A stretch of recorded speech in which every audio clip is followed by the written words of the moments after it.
Let's see if I still remember how to do this. Welcome back to Pete's Dugout. This is episode number 14 of my FIFA 23 career mode with Coventry City, and boy does it feel good to be saying that. Thank you so much to those of you that took the time to message and ask when the videos were coming back. I honestly didn't plan on taking a month off from uploading, but just had a busy few weeks of work, but everything was okay otherwise, and again, just thank you for checking in. I did just want to take a quick moment to say thank you, because whilst I was away, we reached 50 subs on YouTube, and that may seem like a small number to some people, but to me it's awesome, and I'm really grateful for every single one of you, so thank you. So what have I been doing? Well, unfortunately, it was mostly just due to a crazy couple of weeks in work, but I did also go on a good friend's stag do to Newcastle, which was awesome. Took a walk to St James's Park on one of the mornings as well, and I couldn't believe that a stadium that big is so close to the city centre. It's like a 5-minute walk from all the bars and restaurants, which is crazy. I'll pop a photo on the screen for those that are interested. We didn't go in, unfortunately, as not everyone on the stag do was a football fan, which is fair enough, but still cool to see, and I had a really good time. But I'm back, so let's get on with some football then, and we start today's episode with a transfer. Jacob Thomas has been in blistering form since being promoted from the youth academy, but I'm conscious of squad depth and not putting so much pressure on the young lads, so I decided to bring in some reinforcements. Ruben Colwell, currently playing for Cardiff City, who are down in the relegation places in the save at the moment, and in real life. He's a young Welsh attacking midfielder, and what I love about him is that he's 6'4". He's absolutely huge for a cam, and he grows nicely to around 79 as well, so a great pickup for squad depth.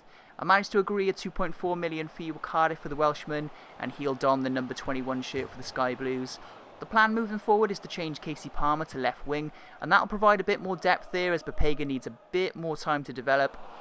And just before we get things underway with the QPR game at Loftus Road, you'll notice that the draw for the 5th round in the FA Cup was completed, and oh, I absolutely loved it.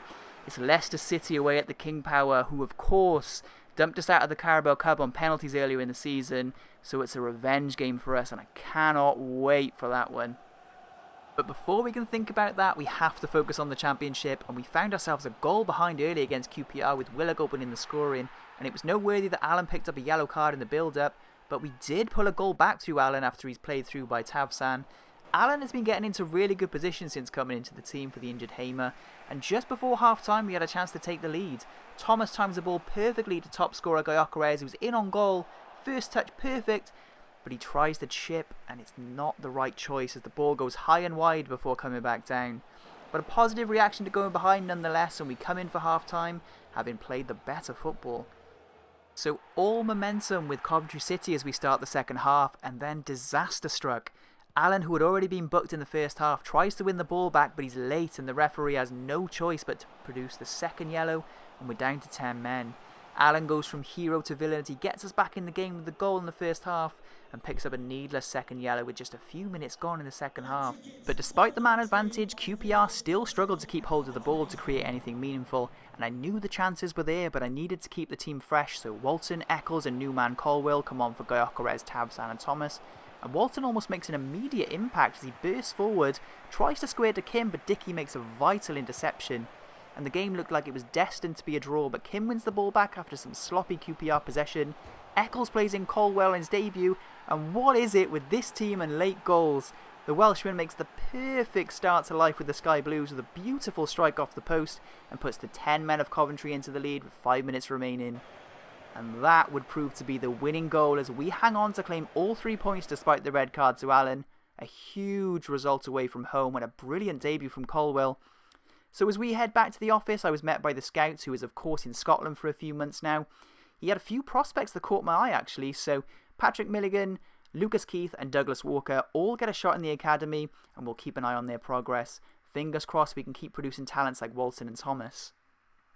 So following the QPR game, we've built a 5-point lead on Watford at the top of the table, and next up we have 11th place Swansea at home. Eccles in for the suspended Allen, and before we get into the highlights of this one, I did just want to talk about the absolute madness that has been the Premier League over the past couple of weeks while I've been away. We of course have lost Graham Potter, who was sacked by Chelsea, Conte was sacked by Spurs, Brendan Rodgers was sacked by Leicester, and Patrick Vieira was sacked by Palace. To be honest, the only one I disagree with is Leicester because they really didn't have a plan to replace Rodgers. I can only assume something happened internally with the players because it just makes it harder for Leicester to avoid relegation. It's no knock on Dean Smith, but bringing in a new manager with just a handful of matches left trying to claw your way out of relegation and playing a different brand of football, that's got to be difficult. So it would be sad to see them get relegated as well, because they've obviously recently won the FA Cup under Rodgers, and we aren't that far removed really from the underdog story winning the league in 15-16. Also, at the time, I've got to be honest, I was shocked at Palace bringing Roy Hodgson back in, but fair play, he's got them firing, and I think they've now won 3 in a row at the time of this recording, scoring 9 goals and only conceding 2. And like I said, I thought that would be a step backwards, but he's really got them looking dangerous in attack. And when you think, I think they went 3 matches without a shot on target under Vieira, which is crazy when you think about it. The sad scenario, of course, is Graham Potter. And, you know, I was talking to friends at the time of his sacking, and it's all just a huge mess, really, isn't it? To make matters worse, you've obviously got Brighton looking to secure European football and playing beautiful football as well under De Zerbi, despite him leaving. So I obviously don't blame him for accepting the Chelsea job, but he was never going to be given bags of time under Todd Boehly to get it right. And I think next year he's got to be smart and take on a smaller job where he will actually get given some time to sort of work with the players. Maybe a Leicester if they can stay top flight, or maybe even sort of like a West Ham, depending on what happens with Moisey. And as I talk about disasters, how about this? From leading 2-0 to conceding a leveller in extra time. I've watched this back so many times and I can't decide if that's an absolute howler from Ronin or if it's just terrible bad luck. Either way, it's a second half collapse from the Sky Blues, and we really can't be throwing points away like that at the business end of the season, and Watford of course immediately cut the gap to 3 points with a win of their own. Before we head into the last game of the season though, you'll notice that Casey Palmer's position change to left wing was complete. No change to his overall, but I wasn't expecting that anyway. It just helps to have that pinned down as a natural position when I'm rotating, but I think he will only grow another 1 or 2 ratings anyway. So another home game then, and this time we host the Potters, who are in 9th place. Allen is back from his suspension, so it's back to the usual starting 11, with Hamer still recovering from his injury. The one thing I will say about the Premier League this year is that I am absolutely loving how competitive it is. Having the likes of Brighton and Villa competing for European football is such a breath of fresh air, and that's without even mentioning the progress that Newcastle have made under Eddie Howe. It's throwing the Big Six label straight in the bin, especially with Chelsea and Liverpool being off the pace this year. You've also got a wide open relegation battle with at least 6 or 7 teams that are fighting to stay up. It's obviously sad that 3 teams have to go down, but it's been really enjoyable to watch this year.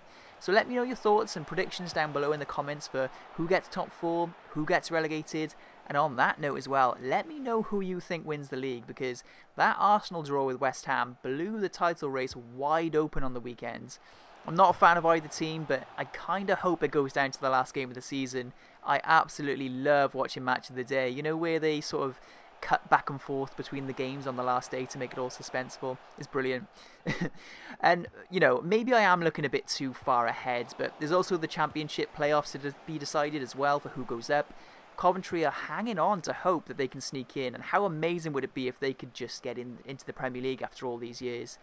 There's a lot of teams with Premier League experience though in and around those places. You've obviously got Burnley, who have already been promoted. You've got Sheffield United. You've got Middlesbrough, who have been amazing under Michael Carrick this year. Blackburn, and as I said, Coventry trying to sneak in there as well. Either way, I think whoever goes up will be a great addition to the Premier League, and hopefully they can continue this sort of recent trend of teams like Brentford and like Fulham who are staying up and making names for themselves as well. But as we reach half-time here at home, we comfortably lead 2-0, but it should have been so much more given the chances that we've had. So on to the second half then, and I was looking for more of the same from the lads, but it was a terrible start. Both Edwards and Allen failed to win the ball from Brown, and he's able to feed the ball through to Gale, who fires a powerful effort near post, and all of a sudden it's game on. We barely had a sniff in the second half, and if it wasn't for Ronin, the game would have been all square at 2-2. The Swedish shot stopper making a key save from Gale again, who had been really lively in the second half.